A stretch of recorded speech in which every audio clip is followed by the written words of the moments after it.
Mazda CX-80, Euro NCAP tarafından 2024 yılında test edilmiş olup genel olarak oldukça başarılı bir güvenlik performansı sergilemiştir. Test sonuçlarını 4 ana başlık altında analiz edelim. Yetişkin yolcu koruması. Araç, frontal çarpışma testinde oldukça iyi bir performans gösterdi. Diz ve femur koruması başarılıydı ve farklı boyuttaki yolcular için de güvenli olduğu kanıtlandı. Önden çarpışma aldığı not 16 üzerinden 14.6 puan.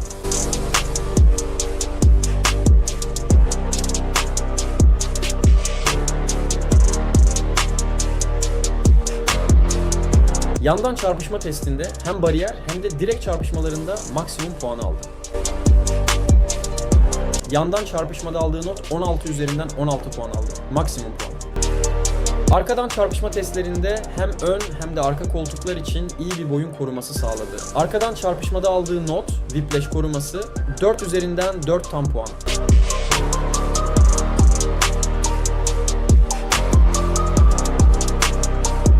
Acil durum çağrı sistemi, e-call ve çarpışma sonrası frenleme sistemi mevcut.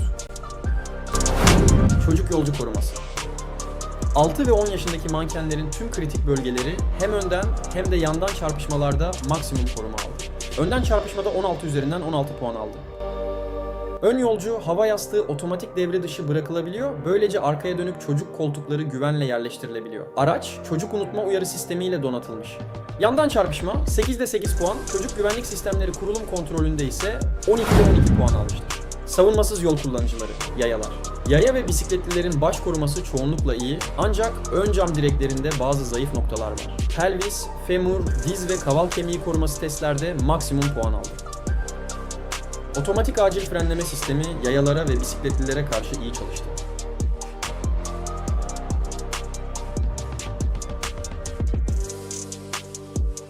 Dooring, bu araçta kapıyı açarken arkadan gelen bisikletliyi uyaran sistem bulunuyor. Motosikletlilere yönelik EYB sistemi diğer kategorilere göre daha zayıf performans gösterdi. 6 puan üzerinden 2.3 puan aldı. Yaya çarpışma koruması 36 üzerinden 31.6 puan otomatik acil frenleme AEB. Yaya 9 üzerinden 8.3 puan otomatik acil frenleme AEB. Bisikletli 8 üzerinden 7.4 puan otomatik acil frenleme AEB. Motosikletli 6 üzerinden 2.3 puan aldı. Güvenlik yardımcıları. Otonom acil frenleme sistemi diğer araçlarla çarpışma testlerinde genellikle başarılıydı. Çoğu testte çarpışma önlendi.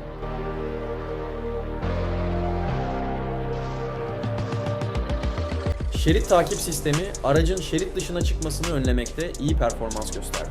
Hız yardımı sistemi hız sınırlarını tespit edebiliyor ancak otomatik hız sınırlayıcı varsayılan olarak devrede değil. Sürücü dikkat takip sistemi göz hareketlerini izleyerek uyuklama veya dikkat dağınıklığını tespit edebiliyor. Genel değerlendirme ve özet Mazda CX-80 yüksek güvenlik performansı sunan bir büyük SUV olarak öne çıkıyor. Güçlü yönler. Yetişkin yolcu korumasında %92 ile yüksek skor. Çocuk yolcu güvenliğinde %88 ile tam puana yakın performans, yaya ve bisikletli korumasında %84 ile başarılı sonuçlar. Güvenlik donanımları güçlü ve şerit takip, hız yardımı gibi sistemler iyi çalışıyor. Zayıf yönler, motosikletlilere yönelik AEB sisteminin performansı düşük, bazı yaya çarpışma noktalarında, özellikle ön cam direklerinde koruma zayıf, hız sınırlayıcı sistem varsayılan olarak açık değil. Mazda CX-80, 2024'te Euro NCAP testlerinden yüksek başarıyla çıkan, güvenliği ön planda tutan bir SUV olarak dikkat çekiyor. Otomobilin test sonuçları ve detaylı güvenlik analizi hem otomobil meraklıları hem de yeni araç almayı düşünenler için önemli bilgiler sunuyor. Bu videoda Mazda CX-80'in Euro NCAP test sonuçlarını detaylıca inceledik. Daha fazla araç güvenlik analizi için abone olmayı ve yorumlarda düşüncelerinizi paylaşmayı unutmayın. Bir sonraki videoda görüşmek üzere, emniyetle kalın.